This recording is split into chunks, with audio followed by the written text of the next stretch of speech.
Today we start our new topic, that is vector calculus or vector differential. First of all, we repeat some vector related terms which you have learned in 12th. Vector algebra.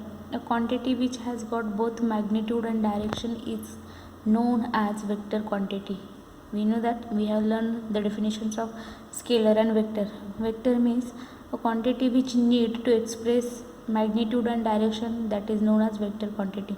Now physical quantities like displacement, we know while traveling or going, we cannot say I am going to this. We have to say that I am going to north, I am going to south, I am going to east, I am going to west. That means we need a direction to direction. Displacement, velocity, force, current, acceleration, etc. come under the category. That means these all are vector quantities. A quantity which has magnitude alone but no direction is term considered as a scalar quantity. Any quantity while considering it has a magnitude, that means positive value, but it does not need it cannot need to direction to express it. For example, 1 liter milk, 5 liter of oil. These are the scalar quantities. Now equality of vectors. Two vectors AB bar. Now see here I have drawn one vector from this direction to this, that is AB direction, A direction to B, AB vector. This from C to D direction, that is CD vector. So two vectors AB bar and CD bar are said to be equal if they are of same magnitude and direction. That means they need to have same direction as well as magnitude also. Now addition of vectors. The sum of vectors A bar and B bar is the vector C bar formed by placing the initial point of B bar on the terminal point of A bar, then joining the initial point of A bar to the terminal point of B bar, that is equals to C bar is equals to A bar plus. Now see here, this is the initial point. So initially it is started the vector A bar from 0 to A. This is OA bar, that is A bar vector. From A to B, that is AB bar, that is B bar vector. Then this OB bar is equals to OA bar plus AB bar, that is A bar plus B bar, that is nothing but C bar. So in this way we consider the addition of vectors. Next part is now differences of vectors or difference of vectors. The difference of vectors A bar and B bar represented by A bar minus B bar and is defined as A bar plus minus B bar. If A bar is equals to B bar, then A bar minus B bar is a zero vector or simply 0, because we know that 0 does not have magnitude and any direction. So by this way we consider the difference of two vectors. Next part is now multiplication of vectors. The multiplication of vectors A bar by a scalar quantity m is the vector m into A bar. Now here A bar is a vector and m is any scalar quantity, so its product become m into A bar. Its magnitude is mod m times the magnitude of A bar. If n cap A cap denote a unit vector along A bar, then we can write A bar is equals to A into A bar. While considering the unit vector along A bar, that is equals to A bar into A, where A is the magnitude of A bar, that is A is equals to magnitude of A bar. Now laws of algebra. Now here we know the law algebra, that means addition, subtraction, multiplication. For any vectors A bar, B bar, C bar and scalar m and n, following laws can be easily established or follows. A bar plus B bar is equals to B bar plus A bar. That means addition of two vector is commutative. Then A bar plus B bar plus C bar is equals to A bar plus B bar plus C bar, that is addition is associative. Then m into A bar is equals to A bar into m here, that is multiplication, scalar multiplication. Then m into n A bar is equals to m into A bar, productivity, associative in productivity. M plus n A bar is equals to m A bar plus n A bar, that is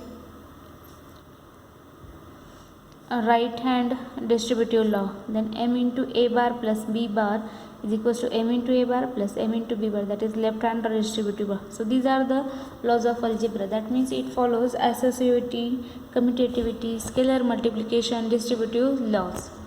Next part is now product of vectors.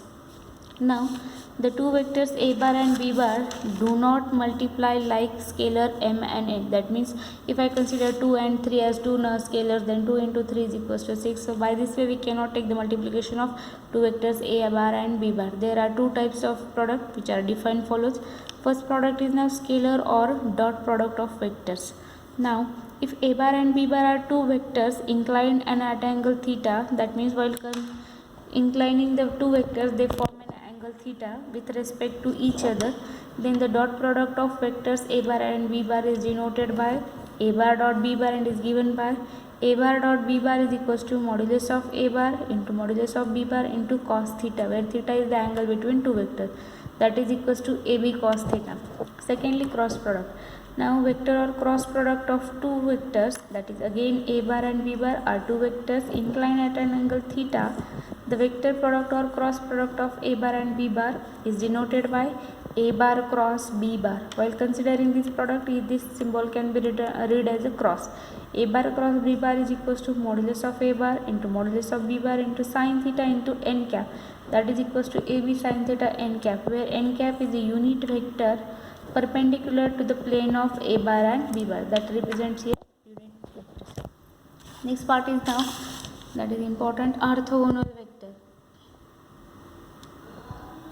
Now it is quite useful to consider a set of three mutually perpendicular vectors, unit vector, that is I, j, k. Now we are considering unit vector, that means their values are unit, taken along in the direction of the x, y, z axis. Then if p of xy as seen here in direction, this is x axis, y axis and z axis. X axis having the I bar is in along x axis, j bar is along y axis and k bar is along in z axis. Then if p of x, y, z is any point in a space, that is in 2 dimension it is called as a quadrant, in 3 dimension it is called space, then the vector op bar is, that is here it is o means initial point, generally denoted by r bar. So I have written here it is r bar, and can be expressed as a r bar is equals to x final minus initial. So that is x minus 0 will be 0 because initially the ordinates are 0 0. So that is r bar is equals to xi bar plus yj bar plus zk bar. From this we then the dot product and cross product is given as. From this now we consider the cross product and dot product of the vectors. That is first is now I bar into I bar is equals to j bar into k bar is equals to 1 because they are unit vectors. Then I bar cross I bar is equals to j bar cross j bar into k bar cross k bar is equals to 0. That is cross product. Then I bar into I into j into k and k into I is equals to 0. Whereas I bar cross j bar is equals to remaining k bar, j into k is equals to I and k into I is equals to j. So by this we consider the given term. Also, if a bar is equals to x1i plus y1j bar plus z1k bar, b is equals to x2i bar plus y2j bar plus z2k bar, then a bar dot b bar is equals to, as it is dot product, so we have to take the product with same term. That means I bar into I bar term, j bar into j bar term and k bar into k bar. So that is x1 x2 plus y1 y2 plus z1 z2, because I into I bar is a unit vector, so I into I become I square and value is equals to 1. A bar cross b bar is equals to, first is now I j k bar, then first row is first vector's coefficient x1 y1 z1 and third row is the coefficient of second vector x2 y2 z2. Now this is in terms of determinant, so we have to expand this 3 by 3 order determinant and then further calculate its value. It is as it is in determinant form, so it is again a vector. Now that is the next part is now vector differentiation, actual part of the given syllabus. Now definition. Now in regular differentiation, if y is equals to f of x is your given function, then by the definition dy by dx is equals to limit h tends to 0 f of x plus h minus f of x upon h. So this is the differentiation. Now this is regarding with our xy general function. Now if we are considering this function into vector form, so therefore for a vector differentiation, consider vector r bar, which may be depend on scalar value variable t for its value. Then r bar is equals to f bar of t. Let delta r with a change in r corresponds to delta change in corresponding to a change delta in t. So therefore r plus delta r is equals to f bar plus t delta t. Then here it is plus r transferred to this side, it become minus. So delta r is equals to f bar plus t delta t minus r bar. R bar having value f bar t, so put here it is equals to f bar t.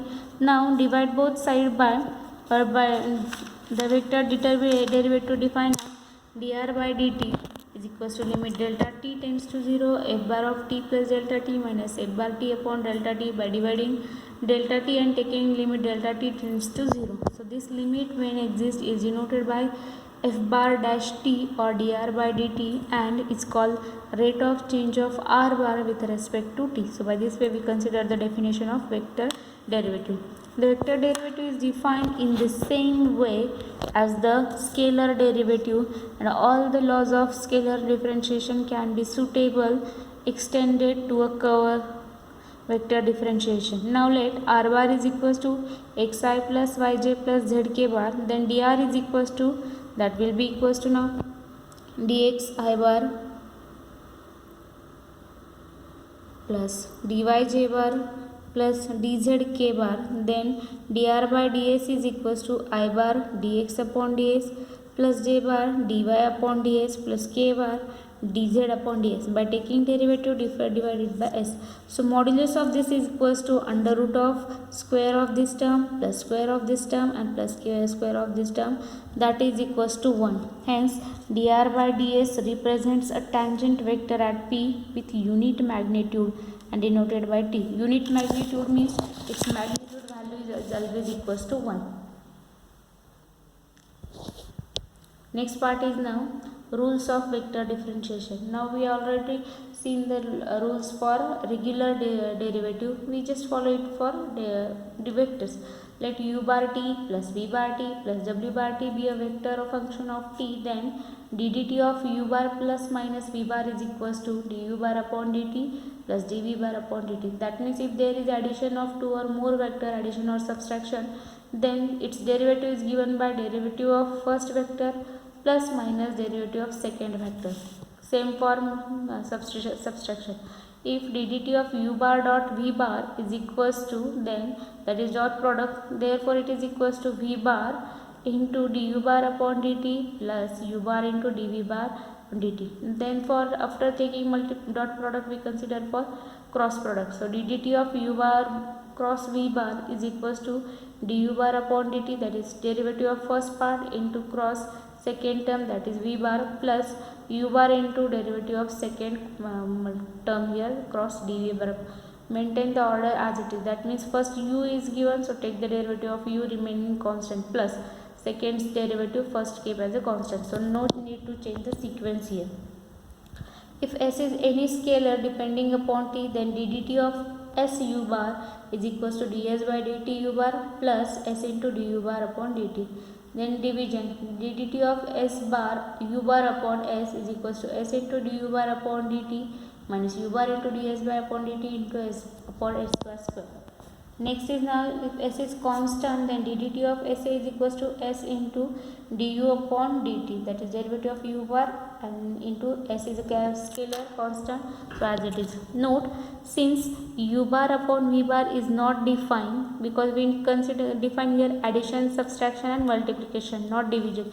So since u bar upon v bar is not defined, hence ddt of u bar upon v bar is also not defined, or it has no meaning. Also find particular partial derivatives, that is d by u bar upon d by x, d by v bar upon d by x, d by u bar upon d by y, d by v bar upon d by z of function u bar xy and v bar xy. That means we can also take its partial derivative with respect to x or with respect to y. Next part is now the mixed derivative d by square u bar upon d by x, d by y and other higher derivatives are also defined and calculated. Higher order derivative means here I consider one part is now dabba square u upon dabba x dabba y. So also there will be dabba square u upon dabba y dabba x, dabba square u upon dabba x square, dabba square u into dabba y square, dabba square dabba cube u upon dabba x cube. So this type of higher order derivatives are also existed here. Next part is now gradient of a scalar point functions. First of all, we will see the scalar point function. If a scalar quantity of phi depends for its value on its position x, y, z in a space, then phi of x, y, z is called scalar point function. For example, temperature, density, potential, etc. are the scalar point function. Second term is now vector point function. If a vector quantity f bar depends for its value on its position x, y, z in a space, then f bar x, y, z is called vector point function. Velocity, force, electric intensity are the examples of vector potential function. Level surface. Let a scalar point function phi of x, y, z be continuous and is defined in a certain region of a space.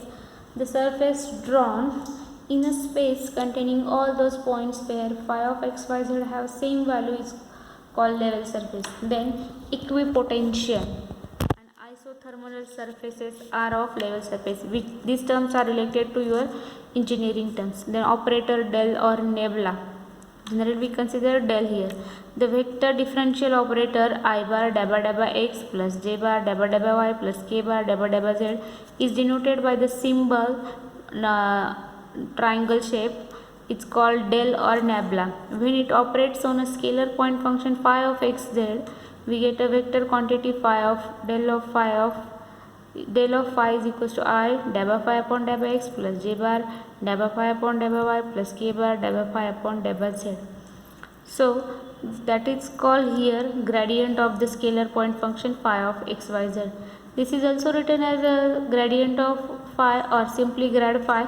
So grad phi is equals to del phi, that is I into dabba phi upon dabba x plus j into dabba phi upon dabba y plus z k into dabba phi upon dabba z. Since consider r bar is equals to xi bar plus yj bar plus zk bar, then dr is equals to dxi bar plus dyj bar plus dzk bar, then del phi into dr bar is equals to I dabba phi upon dabba x plus j bar dabba phi upon dabba y plus k bar dabba phi upon dabba z r dx plus j dy plus k dz, that is equals to I into I, that is dabba phi upon dabba x into dx, j into j, that is dabba phi upon dabba y into dy plus k bar into k bar dabba phi upon dabba z into dz. So this is the way we can write the product of functions here, or we also see the gradient of function. Now we will see the more examples regarding to this on next video lecture. Now here we start our first point is that is gradient of scalar function point function.